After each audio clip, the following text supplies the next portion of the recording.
皆さんこんにちは。各位观众朋友大家好。台湾ダーのちょこっと台湾語フレーズ、台湾ダー華語講台義のコーナーです。台湾の形をしたキャラクター、台湾ダーと一緒に台湾語を覚えて、台湾の人たちともっと仲良くなっちゃいましょう。今回は謝る表現特集です。人に迷惑をかけたり、悪いことをしたなぁというとき、とっさにちゃんと謝ることができたらいいですよね。では行ってみましょう。拍謝。日本語のすみませんに近い言葉、とてもよく使われます。元は決まりが悪いという意味。なので謝るときだけではなく、例えばプレゼントをたくさんもらってしまったときなどに、いや悪いですねという意味でも使えます。拍謝拍謝というふうに2回続けて言うこともありますね。ここで大事なポイント。拍謝は有名な言葉ですが、実は発音の時にコツが2ついります。まず、パイのパは ph と書いて、有機音と呼ばれる音です。有機音は溜めた息を勢いよく破裂させて発音しましょう。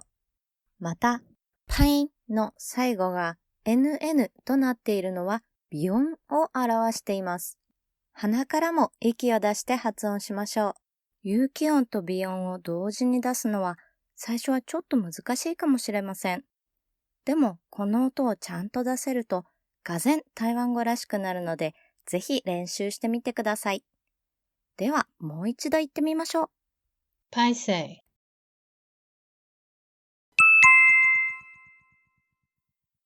真失礼。失礼は申し訳ありませんというニュアンス。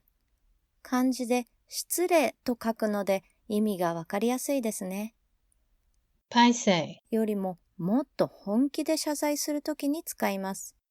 物を壊してしまったり、約束を急にキャンセルすることになったり、そういう本当に悪いなというときに使ってみてください。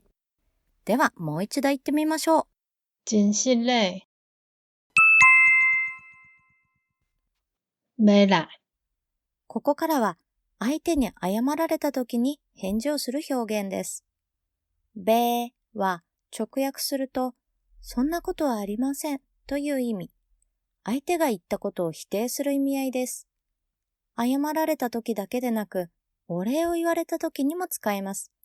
いえいえみたいな感じですね。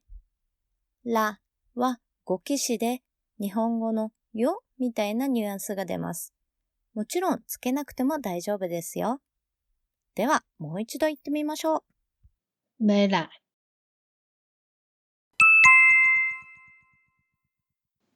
不要緊。不要緊。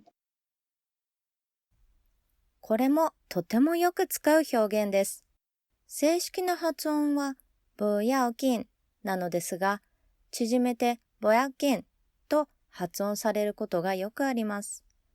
不は形容詞を否定する副詞で、英語の not にあたります。要緊は緊急事態である、大変なことであるという意味。つまり、不要緊は大したことないよという意味になります。台湾の人はこのセリフをとてもよく使います。ちょっとやそっとのことには目くじらを立てない、台湾のおおらかさをよく表している表現ですね。ぜひ使ってみてください。ではもう一度言ってみましょう。不要緊。それではまた次回もお楽しみに。よかったらチャンネル登録してくださいね。感謝大家收看，咱再会。